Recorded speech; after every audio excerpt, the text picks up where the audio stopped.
Bonjour à toutes, bonjour à tous. Pour bon nombre d'entre nous, c'est certain, la santé connectée va aider les patients diabétiques à mieux gérer leur diabète. Qu'il s'agisse d'objets connectés pour surveiller le taux de sucre dans le sang, de programmes pour aider les patients diabétiques à trouver la bonne dose d'insuline à s'injecter ou encore de programmes de coaching, pas mal de startups sont sur le coup et elles annoncent souvent avoir trouvé ce qui va aider à traiter le diabète. Intuitivement, ça paraît évident, ça doit marcher. Mais en médecine, l'intuition n'est pas toujours synonyme de vérité. Alors dans cette émission, on va voir ce qui existe comme service de santé connecté pour le diabète et ce qui est efficace. Et on verra s'il y a des risques, parce qu'il y en a peut-être, à miser sur la santé connectée pour traiter le diabète. On va répondre à ces questions avec Jean-Pierre Rivellin qui me rejoint. Jean-Pierre, bonjour. Vous nous direz ce qui est scientifiquement prouvé. Également, on va être en compagnie de Diana Cadouche. Diana, bonjour. Bonjour. Vous nous présenterez quelques solutions connectées et notamment un scanner d'aliments. On va le tester devant vous et on va voir si ça fonctionne. Et puis, il y a la question médico-économique. Comment financer la santé connectée du diabète ? Eh bien, on en parlera avec le professeur Ronan Roussel, qui est chef de service de diabétologie à l'hôpital Bichat. Actuellement, il expérimente la télésurveillance et de la télémédecine et c'est remboursé en diabétologie. Je vous propose d'écouter un message qui nous a été envoyé par un chercheur australien. On l'écoute. Bonjour Pums. Aujourd'hui, j'aimerais parler de la santé connectée sur mobile, qui correspond à l'utilisation de téléphones mobiles et autres types d'appareils portables dans la pratique médicale et la santé publique. De nombreuses études scientifiques à travers le monde ont montré l'efficacité de leur utilisation dans l'amélioration de la santé. Mais pour des raisons mal connues, leur utilisation est encore trop rare. De nouvelles études sont encore nécessaires pour déterminer comment intégrer les données issues des applications de santé connectée dans les services publics de santé et comment améliorer la participation des utilisateurs. Farhad Fatei est un des chercheurs internationaux qui a écrit des revues scientifiques pour faire le point sur ce qui existait sur la santé connectée. Il est en Australie et en France, on a exactement les mêmes questions. C'est ce qu'on va voir avec vous, Jean-Pierre Rivellin, dans un instant. Mais avant, je voudrais, pour qu'on sache de quoi nous parlons et ce que nous voulons essayer de traiter avec la santé connectée, rappeler simplement ce qu'on veut traiter en général quand on veut traiter le diabète. Le diabète, vous le savez certainement, c'est une accumulation de sucre et plus exactement de glucose dans le sang. Ce glucose, eh bien, il s'accumule à cause d'un dysfonctionnement de plusieurs organes, notamment le foie, le pancréas, et également d'une alimentation trop riche en glucides. Alors pour empêcher cette accumulation, selon les situations, on va insister davantage sur la réduction des apports caloriques en général pour perdre du poids si on est en surpoids. On va demander de manger moins de glucides pour éviter la montée du glucose dans le sang. Et dans certains cas, il faudra s'injecter de l'insuline avec un stylo comme celui-ci. Alors il faudra adapter les doses d'insuline parce que les besoins ne sont pas les mêmes d'un jour à l'autre, ils dépendent de ce qu'on mange, de ce qu'on fait comme activité physique. Le but final du traitement du diabète n'est pas seulement d'avoir un glucose dans le sang qui est parfait, le but c'est d'éviter les conséquences du diabète, les conséquences de la maladie, notamment les conséquences cardiovasculaires, les conséquences au niveau du rein et les conséquences au niveau des pieds. Nous allons donc parler de ce qui est démontré et Jean-Pierre Rivellin, avant même d'entrer dans le vif du sujet, regardez-moi les yeux dans les yeux. Vous avez fait la littérature scientifique comme notre chercheur australien. Est-ce qu'aujourd'hui vous pouvez dire qu'il y a des choses qui fonctionnent en santé connectée ou ce n'est que du gadget? Alors en fait, il existe plusieurs centaines de milliers d'applications disponibles dans le monde destinées à la santé. Et ce qui est très intéressant de noter, c'est que le diabète est la première pathologie ciblée par ces applications, devant plutôt l'hypertension artérielle et l'obésité. Et en fait, parmi ces centaines de milliers d'applications, peu ont fait l'objet d'une étude correcte dans les règles de l'art, mais certaines quand même ont été vraiment validées de manière absolument scientifique et même certaines ont obtenu le remboursement par la sécurité sociale en France. Le remboursement par la sécurité sociale, quand vous parlez de ça, moi ça évoque une chose, c'est le programme Diabéo. C'est de ça dont vous voulez parler. Absolument. Diabéo, en fait, c'est un objet connecté qui, en fait, c'est un téléphone dans lequel il y a une application qui est utile pour aider les patients diabétiques de type 1 ou de type 2, c'est-à-dire quelle que soit la cause de ce diabète. Alors type 1, expliquons simplement, c'est quand Le diabète commence qu'il n'y a plus d'insuline. Donc dès le début du diabète, il faut se traiter avec plusieurs fois de l'insuline et donc savoir adapter les doses. Le type 2, c'est un diabète qui survient généralement un peu plus tard dans la vie. Mais en tout cas, sa caractéristique, c'est qu'au début, on le traite avec des comprimés et des injections éventuellement, mais ce n'est pas de l'insuline. Et l'insuline n'est nécessaire que beaucoup plus tard. Donc Diabéo s'adresse aux personnes qui sont traitées par insuline. Absolument. Tous les diabétiques de type 1 sont potentiellement des candidats pour utiliser Diabéo, puisqu'ils sont tous sous insuline. Et certains diabétiques de type 2, ceux qui sont sous insuline, pourraient utiliser Diabéo, car cet outil Diabéo, qui est donc, je le répète, dans un téléphone, permet aux patients d'avoir une aide sur l'adaptation de ces doses d'insuline. Alors quand on parle santé connectée, il y a beaucoup de communication, il y a beaucoup de gadgets. Là, je vous pose la question, est-ce que c'est efficace ? Alors oui, c'est efficace parce que ce système Diabéo agit à deux niveaux. Un niveau rapide, il fournit au patient d'emblée, dès qu'il introduit sa glycémie dans le téléphone, des conseils pour adapter ses doses et une aide à plus long terme où le patient peut dialoguer à distance avec le personnel soignant pour l'aider à adapter ses doses. Alors, donc ça a été testé dans des études scientifiques internationales qui ont été publiées, c'est pour ça que vous nous en parlez. Mais avant de disposer d'une solution avec un téléphone mobile et un algorithme automatisé, on a bien compris que c'est ça ce qu'il y avait derrière Diabéo, avant il y avait une solution plus traditionnelle d'être connecté à un soignant. Allô, c'est le téléphone. Et même le téléphone avec un fil. Absolument. Le téléphone traditionnel a été validé par des études scientifiques, par simple appel du personnel soignant vers le patient pour l'aider à adapter ses doses. Le problème, c'est que l'amélioration est relativement modeste et à court terme. Mais il y a aussi l'utilisation des SMS. Alors les SMS, ça semble effectivement une solution idéale, si ça marche. On envoie un petit texto pour rappeler qu'il faut prendre les médicaments, pour rappeler qu'il faut manger équilibré, réduire un peu les apports caloriques, faire l'activité physique. C'est notamment utile pour des personnes qui sont dans des zones géographiquement isolées ou défavorisées. Est-ce que ça fonctionne? Eh bien oui, la réponse est claire. Il y a plusieurs études qui ont montré, grâce à ces messages très simples, que ça fonctionnait. Et notamment, il y a une étude française qui a étudié cet outil au Sénégal, dans des régions de la périphérie de Dakar, qui a montré que l'équilibre glycémique de ces patients isolés s'améliorait grâce aux SMS. Alors, il nous manque un outil, on n'a pas parlé, on a parlé du téléphone, ça c'est simple, mais il y a un outil qui est le web, qui peut être indépendant du téléphone. Alors, le web, il a été testé pour améliorer le soin des diabétiques. Est-ce que ça fonctionne? Notamment des sites internet, éventuellement des coachings via le web. On en voit pas mal. Est-ce que ça fonctionne? Alors, ça peut fonctionner selon certaines conditions. Une de ces conditions, c'est que ça doit être simple d'utilisation. Il faut qu'il y ait une interaction avec, comme ça a été dit, un coaching.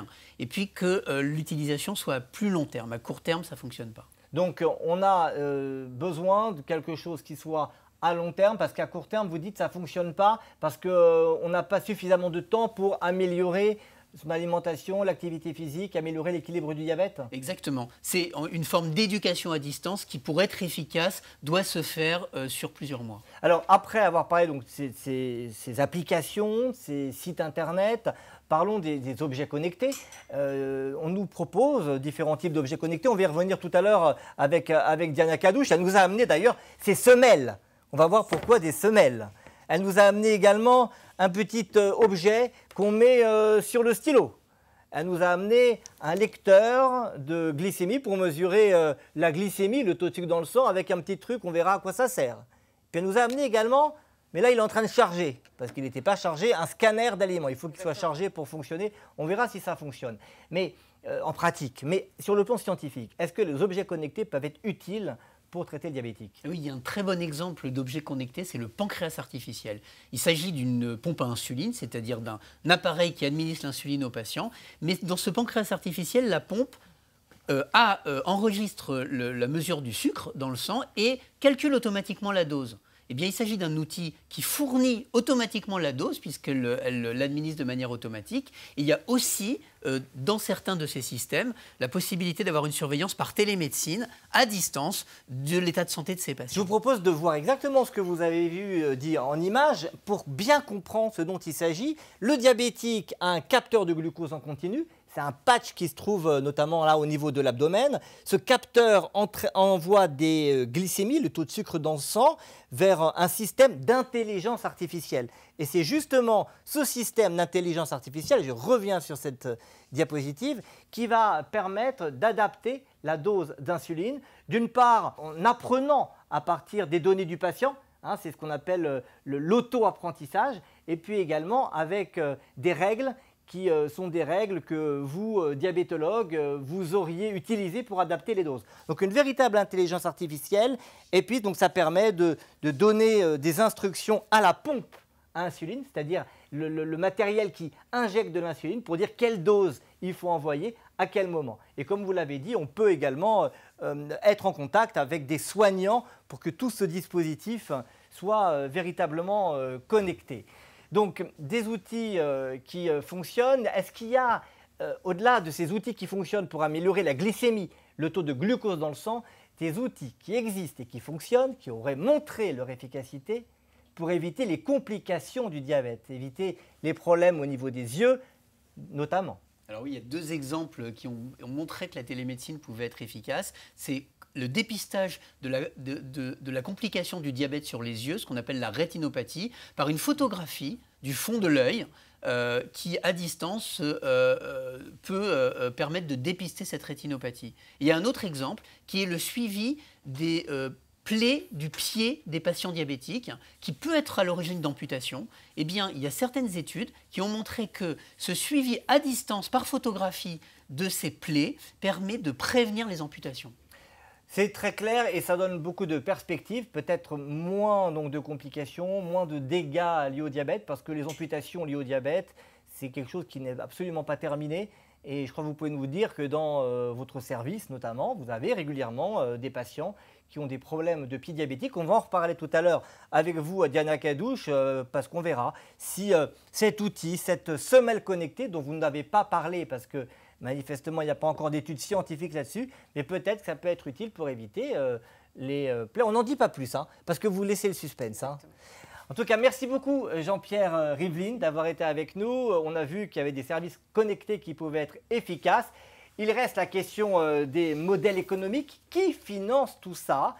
Parce que c'est bien d'avoir des outils qui soient efficaces. Mais si je suis diabétique et que je dois payer pour un tel service, ça risque de coûter cher. Donc, est-ce que l'assurance maladie, est-ce que les mutuelles remboursent cela? Est-ce qu'il y a aujourd'hui un modèle économique pour les start-upers, les personnes qui veulent développer des services connectés? C'est ce que nous allons voir avec notre invité, le professeur Ronan Roussel. Bonjour, installez-vous ici, bienvenue. Vous êtes chef de service en diabétologie à l'hôpital Bichat à Paris, professeur des universités donc à Paris Diderot. D'abord, est-ce qu'il y a une demande forte des diabétiques dans votre service d'avoir des services de santé, avoir accès à des services de santé connectés? Alors, beaucoup de patients ont besoin d'assistance, d'accompagnement qui est délivré souvent en face à face et donc les services à distance, en particulier en région parisienne où les transports sont très difficiles, sont une demande extrêmement forte. Alors, est-ce que vous avez moyen de répondre? Est-ce qu'aujourd'hui, on a vu qu'il y a beaucoup de services qui sont proposés, il y a des études scientifiques qui ont montré l'intérêt des SMS, l'intérêt de services par Internet, il y a des pancréas artificiels maintenant, on a parlé de Diabeloop tout à l'heure, il y a de la télémédecine. Est-ce qu'aujourd'hui, il y a un modèle économique? On a l'impression que ça a du mal à se mettre en place. Est-ce qu'il y a un modèle économique pour les start-upers et est-ce que les patients peuvent être remboursés? Alors oui, et d'ailleurs c'est une chance qu'on a en France parce que c'est quelque chose d'assez remarquable. Les autorités de santé ont mis en place une expérimentation, le programme ETAPE, qui permet, dans un cadre assez strict naturellement, de rembourser, de prendre en charge les patients et les fournisseurs de solutions. Alors ce programme ETAPE, qu'est-ce qu'il permet de faire aujourd'hui? C'est quoi? C'est un service web? C'est un service où on appelle les gens au téléphone? C'est quoi exactement? Alors c'est la solution que vous avez à la bâtir. Il y a des prérequis, un cahier des charges qui existe pour plusieurs pathologies. En ce qui concerne le diabète, puisque l'on parle du diabète, il est très précis. Il s'adresse déjà à une population qui n'est pas l'intégralité des patients diabétiques, des patients sous insuline et avec certains niveaux d'équilibre glycémique d'HbA1c, différents selon le type 1 ou le diabète de type 1 ou le diabète de type 2. Donc les diabètes où on n'a plus du tout d'insuline, où on se pique à l'insuline, et les diabètes où on a des comprimés et éventuellement une injection d'insuline au bout de 15 ou 20 ans quand les comprimés ne suffisent plus. Quand c'est nécessaire, exactement. Et donc dans ce cadre-là, un remboursement est possible, une prise en charge d'une solution. Et ces solutions… C'est de la télémédecine? Oui, ce n'est pas de la téléconsultation. C'est-à-dire que ce n'est clairement pas des choses qui se développent par ailleurs avec une relation, un contact visuel entre le patient et son médecin, son soignant. Là, non, il s'agit d'une assistance. En fait, la solution, il faut l'imaginer comme un triangle. Il y a 3 participants. Tout le monde est autour du patient, naturellement. Un fournisseur de la solution, le start-upper dont on parlait, un médecin prescripteur et qui va assurer une surveillance sur la base des informations que la solution va lui fournir à propos du patient, et un troisième intervenant très important qui va assurer un accompagnement thérapeutique, dont l'idée c'est souvent une infirmière d'éducation thérapeutique, par exemple, mais ça peut être le médecin éventuellement lui-même. Mais en tout cas, ces 3 entités sont nécessaires, font partie du cahier des charges. Alors, on va voir quelques images là dans votre service où on pratique justement la télésurveillance avec une infirmière là qui recueille des données qui ont été fournies par une solution technologique.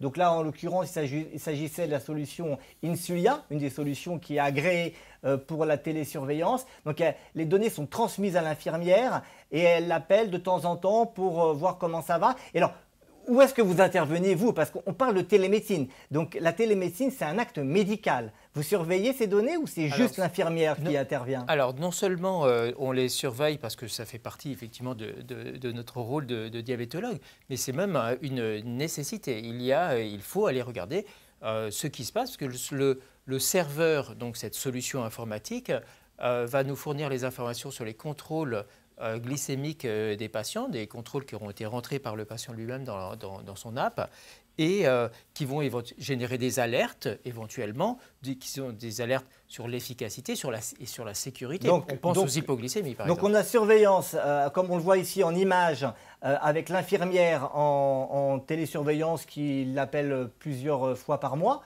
ou une fois par mois. Une fois par mois, c'est le minimum, mais bien sûr, ça peut être plus souvent. Et puis le médecin qui surveille. Donc on est dans la télémédecine.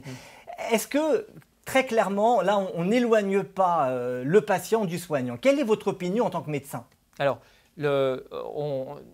c'est effectivement un peu paradoxal, puisqu'on peut estimer qu'on met de la distance et on perd ce contact direct avec le patient. Je pense qu'il faut avoir une vigilance de ce côté-là, mais de l'autre côté, on lui permet un accès direct plus fréquent et surtout, on gère mieux, ce mot n'est pas très élégant, mais l'ensemble des patients. Certains auront un contact sans doute moins fréquent, mais peut-être parce que simplement ils n'en ont pas besoin, ils se débrouillent très bien et l'outil permet de vérifier qu'ils se débrouillent très bien et qu'on les laisse ainsi plus à eux-mêmes, mais en toute sécurité. Et puis on verra plus facilement, plus fréquemment, quand je dis on verra, on les contactera éventuellement par téléphone, mais on pourra également les faire venir en consultation d'éducation. Donc au cas par cas. Plus souvent. Alors ça, c'est votre point de vue. Maintenant, on a demandé l'avis de l'infirmière qui pratique justement la télésurveillance de votre service. On va l'écouter tout de suite, voir si elle n'a pas l'impression qu'on a éloigné et qu'on a détérioré la relation entre le patient et le soignant. On le regarde tout de suite. Ces nouvelles techniques, au contraire, permettent aux soignants et aux soignés de développer une nouvelle manière de travailler ensemble et d'établir une sorte de nouveau partenariat. J'ai plutôt l'impression que les patients apprécient ce type d'application parce qu'ils ont l'impression d'être connectés et que leur médecin est joignable à tout moment, aussi bien en étant en vacances ou en étant en province. Ils ont, on va dire, une certaine facilité d'accès, que ce soit au médecin ou à l'infirmière qui les suivent pour les accompagner dans le suivi de leur maladie. Ce qui est vraiment important, c'est que ce ne soit pas une relation subie, mais une relation choisie. Donc elle a l'air d'accord avec vous, puisqu'elle dit que finalement la relation n'est pas détériorée. On a l'avis du médecin, on a l'avis de la soignante qui fait la télésurveillance. On va demander quand même l'avis de la personne intéressée, c'est le patient. Et on est en ligne avec une patiente, avec Dominique. Bonjour Dominique. Bonjour. Alors Dominique, vous habitez Foix, c'est bien cela? Oui. Et tout à fait. vous êtes diabétique, je ne vais pas trahir un secret. Non. Et vous avez la chance de bénéficier d'un programme de télésuivi, de télémédecine français, encore une fois, qui s'appelle Educadom, qui est mis à disposition par le centre hospitalo-universitaire de Toulouse. On avait envie d'avoir votre opinion en tant que patiente. Qu'est-ce que ça fait d'être télésurveillée comme ça et suivie à distance? Alors moi j'ai trouvé que c'était absolument extraordinaire. Pour moi ce dispositif m'a sauvé la vie, carrément, avec un suivi avec une tablette qui permettait de pouvoir réellement équilibrer correctement ses repas, en essayant d'avoir la note parfaite qui était de 10 sur 10 à corriger jusqu'à ce que vraiment tout soit impeccable de façon à se nourrir correctement. Il y avait un suivi aussi au niveau des indices glycémiques connectés et une balance. Mais on a l'impression que c'est génial, mais au fond, je veux dire, c'est à distance tout ça, c'est de la technologie. Est-ce que, même question que j'ai posée à l'infirmière et au médecin, ça n'altère pas la relation que vous avez avec les soignants? Dans le temps, vous alliez en face à face, vous avez des consultations uniquement face à face, vous les voyez. Alors, ça n'empêchait pas que je voyais ma diabétologue, puisqu'elle faisait aussi partie du système Educadom, et que j'avais des coups de téléphone assez réguliers pour prendre de mes nouvelles, savoir si tout se passait bien avec le matériel. Non, moi j'ai trouvé justement au contraire qu'il y avait vraiment un meilleur suivi, parce que une diabétologue, on va la voir tous les 3 mois. Et ensuite, pour le renouvellement de l'ordonnance, on voit le médecin généraliste. On peut voir son médecin traitant. Alors que là, c'est toute une équipe qui est derrière. Donc vous êtes hyper suivi grâce à la technologie. On a compris que ça vous est franchement utile. Merci beaucoup Dominique d'avoir été avec nous. Alors Ronan Roussel, on a vu, là on a l'impression que c'est extraordinaire, que ça fonctionne, mais tous les patients n'adhèrent pas, tous les patients n'ont pas d'appétence, les soignants n'ont pas forcément non plus d'appétence ni de formation aux nouvelles technologies. Ça ne s'adresse pas à tout le monde. Il ne faut pas avoir non plus d'idées reçues. Beaucoup de gens s'équipent de smartphones et finalement peuvent accéder à ce type d'outils. Et puis, c'est une expérimentation, le programme étape. Et il va y avoir une phase d'évaluation qui est d'ailleurs prévue dans le projet des autorités de santé.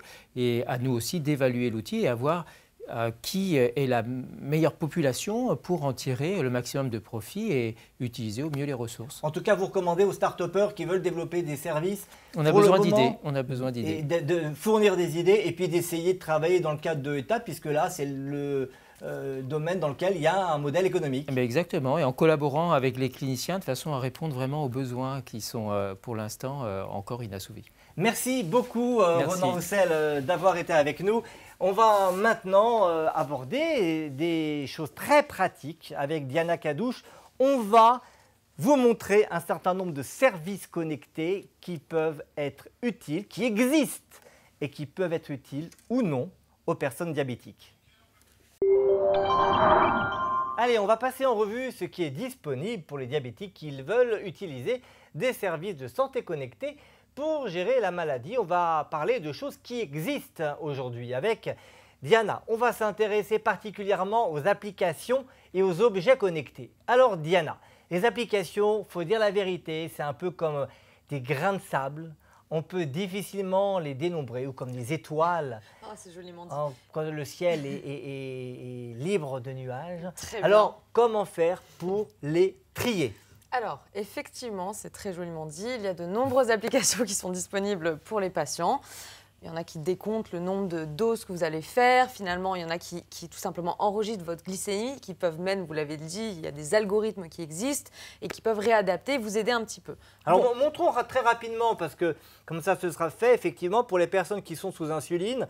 Souvent, ce qui est compliqué, eh bien, les personnes doivent faire des contrôles de glycémie au bout du doigt et avec un lecteur de glycémie, eh bien, ils mesurent donc la glycémie et ils doivent le noter sur un carnet. De la même manière, ils doivent s'injecter donc de l'insuline, choisir une dose particulière, s'injecter et noter tout ça sur un carnet. Quand vous faites ça 4 fois par jour, il faut tout noter sur un carnet, c'est compliqué. Eh bien, une start-up a créé un objet connecté, l'un que vous mettez sur le stylo, l'autre que vous branchez sur n'importe quel lecteur, il paraît que c'est universel.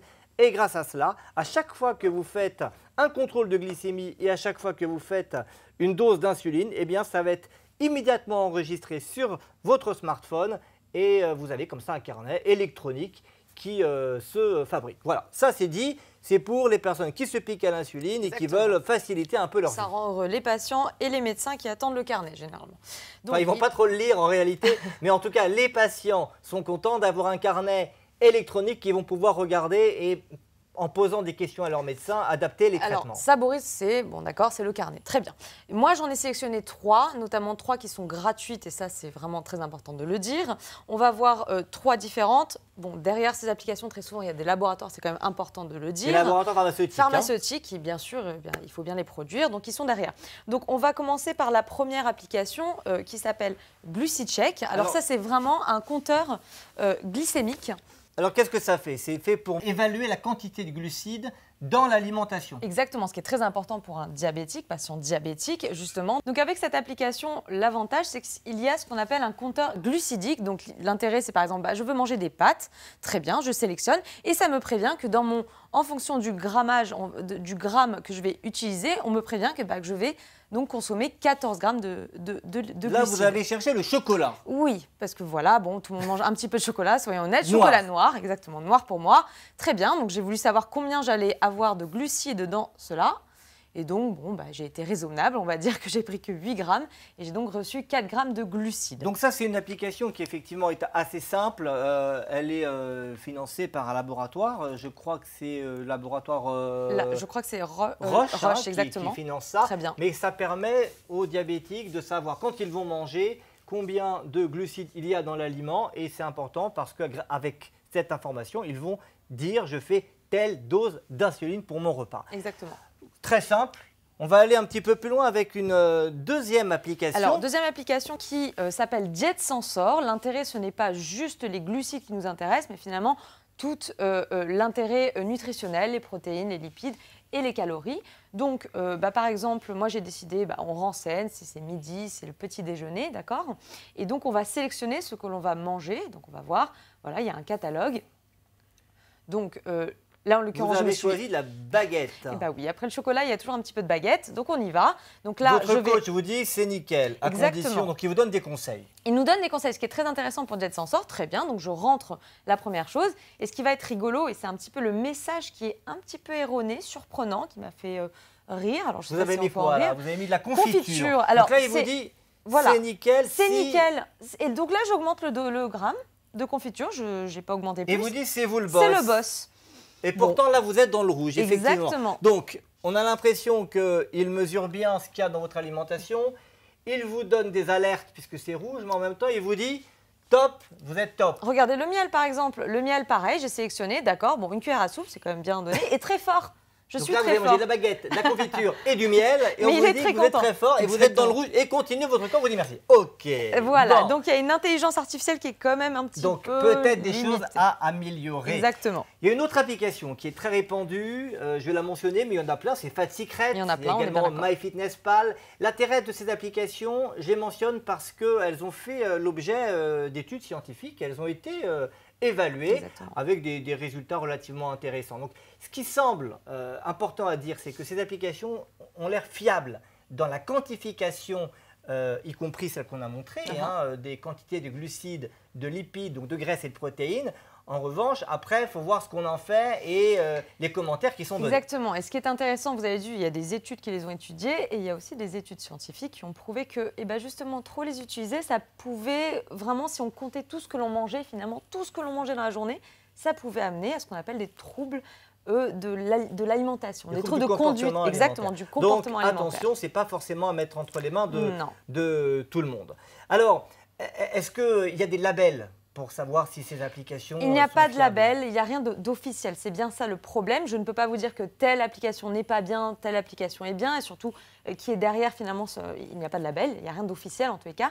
Donc on peut juste dire que rentrer les informations en termes de quantité et de précision sur les glucides, etc., là on peut dire que quand même, a priori, c'est safe. Ok, là on a saisi ce qu'on mangeait, il y a d'autres applications un petit peu plus perfectionnées qui sont assez séduisantes, vous allez nous en parler. Alors, on va commencer tout simplement par, on a dit, c'était Foodvisor, qui est une autre, on a dit qu'on c'était plein d'applications, hein, on entend bien. Alors, Foodvisor, c'est très intéressant, c'est une application qui nous propose 2 solutions. Par exemple, si je veux manger un chocolat, pour lequel je ne cite pas, bien entendu. Vous allez prendre le code barre. Exactement, il me suffit, voilà, il l'a reconnu exactement, donc je ne cite pas. Et il va me préciser tout simplement les kilocalories, et on peut vérifier derrière, et tout correspond. Et ça correspond. Les donc ça, c'est glucides, fiable, les ça lipides, prend le c'est code fiable. barre, c'est une mesure, mais ça n'a pas donné de conseil. Alors, l'autre chose qui est rigolote un petit peu, et on peut jouer, c'est par exemple, il me propose de prendre en photo mes aliments. D'accord, pourquoi pas. On va voir s'il va reconnaître la pomme. Donc, il est en train d'étudier un petit peu ce que c'est, bonne chance. Eh bien oui, il l'a reconnu, bravo. Et donc, alors maintenant, là, on a un petit couscous, là. On a un couscous royal. Est-ce qu'il va reconnaître le couscous royal? On va voir. Donc, il est en train de scanner, il recherche. Il a un peu plus de mal, on dirait. Hein. Il a un petit peu plus de mal. Ah, il me propose le couscous, c'est vrai. Il propose plusieurs aliments. Plusieurs aliments, le boulgour, le taboulé, mais en l'occurrence, il a quand même reconnu. Le couscous, et il vous donne la teneur en... Exactement. Il suffit juste que je le rentre, le nombre de grammes que je vais consommer, tout simplement. Là, c'est 300. Donc, ok, très bien. Hop, mince. Voilà, validé. Et là, il va me préciser tout simplement alors, combien de glucides? Alors, il vous dit combien de glucides? Là, il va me préciser 504 calories. Bah, là, on nous dit 380 calories. Donc, c'est un petit peu sous-estimé. Voilà. Et on peut avoir le détail glucides, lipides, protéines. Oui, bien sûr. C'est pas forcément tout à fait... Ah non, oui. Vous nous dites qu'il y a 11 grammes de protéines. Est-ce que c'est vrai? Bah, tout à fait. Il y en a 29. Ok. Donc... Bon. On va peut-être passer à une troisième méthode. Alors la troisième méthode, c'est tout simplement ce qu'on appelle le scan, d'accord, qui nous permet, dans un plat, enfin du moins c'est ce que nous assure cette application, de scanner différentes choses. Donc nous on a décidé, voilà, c'est la magie, on va dire, de la télévision, on vous a fait apparaître des pâtes al dente bien cuites, huile d'olive. Alors on va voir s'il est capable de reconnaître ce qu'il y a dans les pâtes al dente. Exactement. Et pour ça, on est en compagnie d'une diététicienne qui va nous aider à comparer ce que le scanner va nous dire et ce qu'elle a évalué en faisant donc humainement, manuellement, l'évaluation de glucides, lipides et protéines dans ces aliments. On est avec Fabienne Delez. Bonjour Fabienne. Bonjour. Vous êtes diététicienne à l'hôpital de la Pitié-Salpêtrière à Paris. Vous êtes avec nous au téléphone. Donc, on est en train de scanner les pâtes al dente. Il y a 50 grammes de pâtes qui ont été préparées. On va vous dire tout de suite ce que le scanner nous dit. Vous allez nous dire si le résultat est juste ou si le scanner se trompe. Là, 50 grammes de pâtes qui ont été relativement peu cuites. Alors, qu'est-ce qu'il nous dit? Il nous dit qu'il y a exactement 4 grammes de protéines à 0 grammes de glucides et 0 grammes de lipides. C'est un peu un problème là. Oui, là, il y a un problème. Alors, on va le refaire une deuxième fois pour voir si c'est une erreur systématique ou si c'est nous qui avons peut-être mal travaillé, mal scanné. Vous connaissez ce type d'application, Fabienne? Je connaissais, mais c'est vrai que nous, on l'utilise pas du tout. Hein. Vous n'utilisez pas, vous n'avez pas confiance dans ce type d'application. Alors, on a refait la mesure. Et il y a déjà une différence sur les calories. Ça nous donne. Et là, il nous dit 12 grammes de glucides et 3,9 grammes de protéines. Qu'est-ce que vous en pensez? Oui, ça paraît tout à fait correct. Ouais. C'est correct. Alors, on va maintenant mesurer avec le scanner la deuxième plat que nous avons préparée. Il y a 50 grammes de pâtes et il y a également 10 grammes. Non, là, c'est bien 50 grammes de pâtes, mais cuites, très cuites. En principe, on devrait avoir la même quantité de glucides, n'est-ce pas? Non, on devrait en avoir un petit peu moins, parce que si elles sont cuites, elles se gorgent un peu plus d'eau. Et puis, logique, il y a un petit peu moins de glucides que dans les pâtes al dente. Alors, on va vous dire, il nous dit qu'il y a 7,9 grammes de glucides. Là, il est un peu... moi, je mettrais un petit peu plus, quand même. Un petit peu plus. Mais bon, il a vu quand même qu'il y avait moins de glucides. Donc, la tendance est bonne. Oui. Troisième test, c'est 50 grammes de pâtes, 10 grammes d'huile d'olive et c'est tout. Alors, on va voir ce qu'il nous dit. En principe, il doit avoir détecté, j'imagine, des lipides, Fabienne. Oui. Ouais. Alors, on va vous dire le résultat. Vous allez nous dire si c'est ce que vous auriez évalué ou pas. Là, on nous dit qu'il y a 0,9 g de lipides. Non, alors là, c'est pas bon du tout. Si vous êtes à 10 g d'huile d'olive, on devrait être aux alentours de 9 à 10 g de lipides. Donc, il n'a pas su compter les lipides. Dernière mesure, c'est 50 g de pâte, toujours 10 g d'huile et 10 g de ketchup. Alors, dans le ketchup, en principe, il y a du sucre. Donc, je suppose qu'on devrait avoir une quantité de glucides plus importante que ce que nous avons eu avec les pâtes seules. Oui, on a à peu près 30% de glucides dans le ketchup. On peut compter ça à peu près. Donc là, si vous êtes à 10 g, on devrait avoir aux alentours de 3 g de glucides en plus. Alors, eh bien, il nous dit 11,8 g de glucides, ce qui veut dire un peu plus que ce qui était tout à l'heure. Donc, on a le sentiment, et peut-être c'est ça la conclusion avec ce scanner, c'est que pour le quantifier les glucides, c'est relativement fiable. Mais pas pour les lipides. Pour les lipides, ça ne l'était pas du tout. Et les protéines, on n'en a pas parlé, mais apparemment, ça ne l'était pas non plus. Merci beaucoup, Fabienne, d'avoir fait ce test en direct avec nous. Diana, pour conclure, un autre type d'objet connecté, donc on a parlé des scanners d'aliments, on a parlé des techniques pour aider à faire le carnet de glycémie des diabétiques. Il y a un truc assez nouveau, assez original, ce sont les semelles connectées. Oui. Alors, les semelles connectées, c'est censé être utilisé pour éviter les complications au niveau des pieds du diabétique. Vous savez que les patients diabétiques, au bout d'un certain temps, n'ont plus de sensibilité au niveau des pieds parce que les petits nerfs ne fonctionnent plus. Également, les petits vaisseaux qui se trouvent au niveau des pieds ne fonctionnent plus. Enfin, ils sont un peu bouchés. Et donc, il y a des risques de faire des plaies parce qu'on marche, on appuie sur des zones qui s'abîment petit à petit. Et comme on ne ressent pas la douleur quand une plaie se fait, et ben, cette plaie va se creuser, va s'aggraver. Et une start-up nous propose un prototype ou un objet qui est déjà commercialisé pour essayer d'éviter ces problèmes. Exactement. Donc, bon, il y a l'aspect, c'est pour les diabétiques et aussi ils font ça pour les sportifs. C'est important parce que j'ai les deux types de semelles. Mais l'idée, c'est en fait, c'est une application. Donc, il y a des zones d'hyperpression. L'idée, c'est de savoir si vous êtes en hyperpression quand vous marchez ou quand vous courez, si vous êtes sportif.